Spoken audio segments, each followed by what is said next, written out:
They say if you're going to write a book, write about what you know, don't they? Today we can hear from Stephen Harvey from Burslem. He's written a book about his childhood called Echoes of Pain, and in his own words, writing the book has been his therapy. Stephen's with me this morning. Morning, Stephen. Thanks for coming in. So, I mean, I've been reading through the book, and it's just sort of one horror after another. Tell us about your childhood. What was it like? To be fair, it wasn't always horror stories. My father was bipolar, although in the 70s nobody ever really heard of bipolar disorder then. It was just really moody, is sort of how you depict him in the book. Yeah. Complete mood swings that these days would be called bipolar, but back then wasn't really labelled, was it? No, and back then we didn't really understand it, and especially as children, you just accept whatever comes your way, really. But he would go on manic episodes where he'd be very, very full of life and good fun, but then he would very, very quickly flip and have whole months of really low sessions, which as a child you just kept out of the way, really, which quite difficult times really for all of us. I'm one of 4 children. I was the eldest, possibly the one that they look to really to keep them safe, but as a child you can't always do that.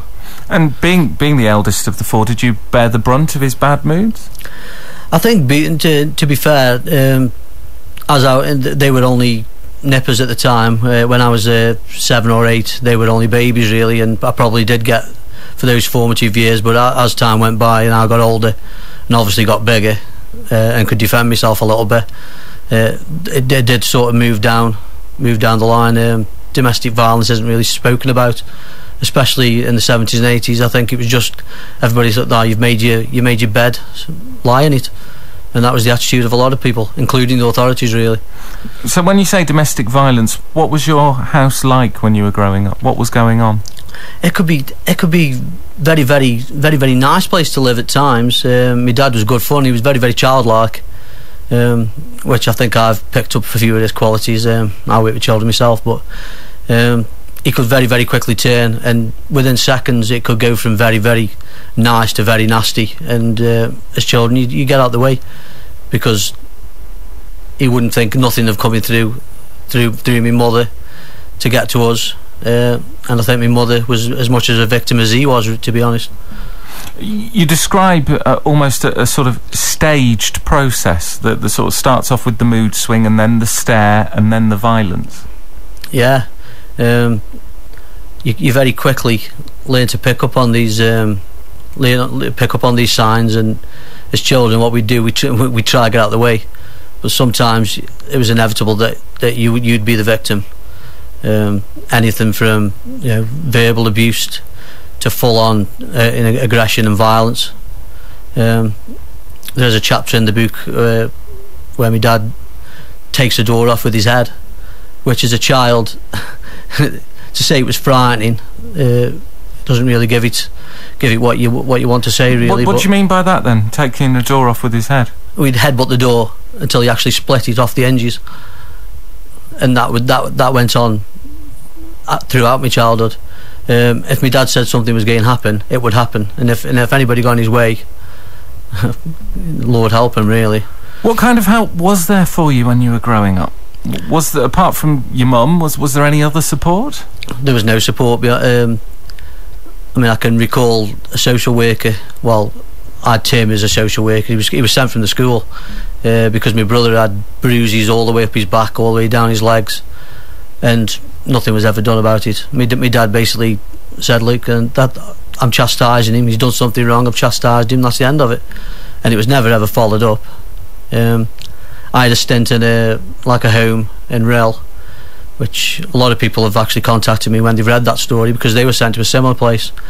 It's called Rhyl Homes. We called it as children. It was in Chester Street in Rhyl,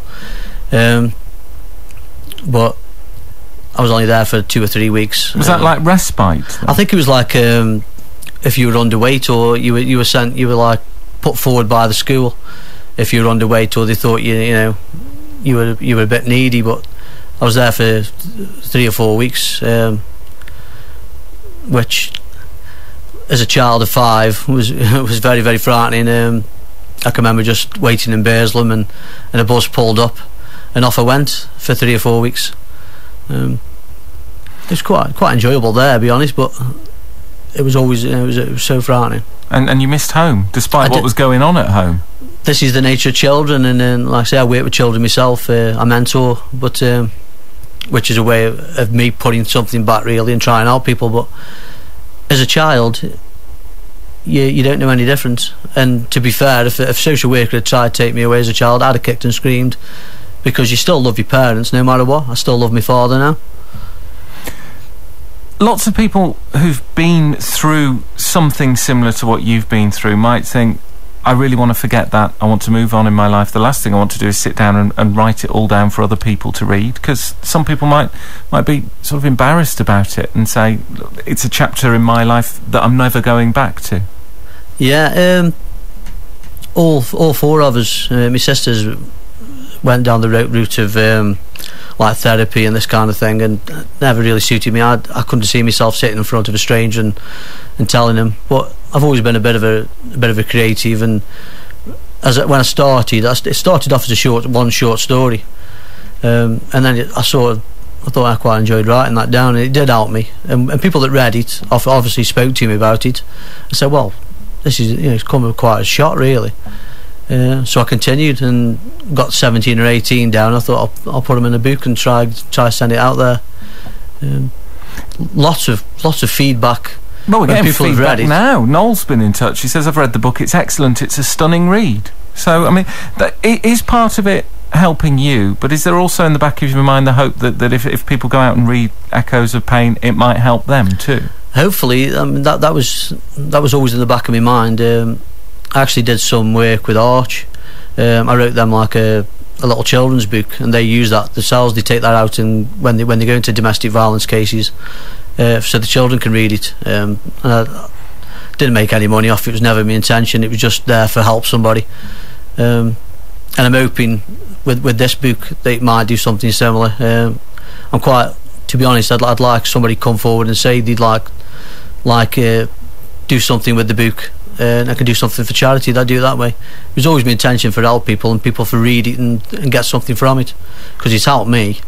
I'm not anybody that knows me will know that I'm not the type of bloke that'll sit there and talk about my childhood. I don't really like talking about it. It still makes me very angry now, and very aggressive.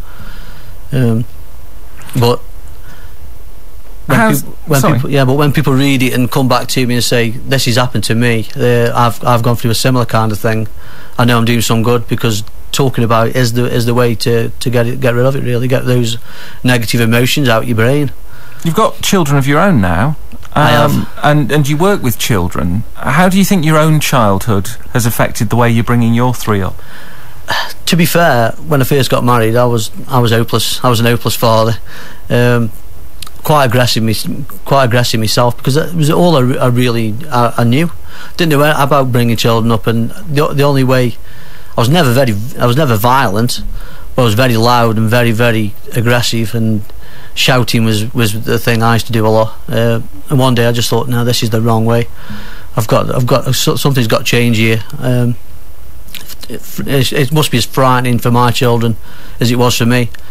I made a conscious effort then not to, and now I'm very, very quiet. I don't like raising my voice ever, really. And the children I work with at school, if I raise my voice, it's like so rare. It's a shock. I don't like, and I don't think that's the way forward. Much more effective, I would imagine. Where can people get a hold of the book then? The book, I've just put it on Amazon Kindle, which is like an e-book kind of thing. But I've also got my own website, which is stokewriters.webs.com.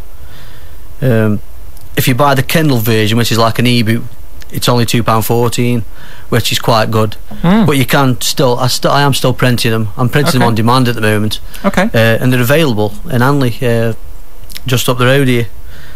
It's a place called The Exchange. It's on Cheapside. It's just right opposite Radio Stoke. Okay, so if people want more information, there's the details there. We can pass that on again. Fascinating talking to you, and such an interesting way of dealing with such a problematic childhood. Thanks very much for coming in this morning. No problem. Cheers. Thanks a lot. Stephen Harvey with us, talking about his childhood, which he's put into words in his book, Echoes of Pain. It's BBC Radio Stoke.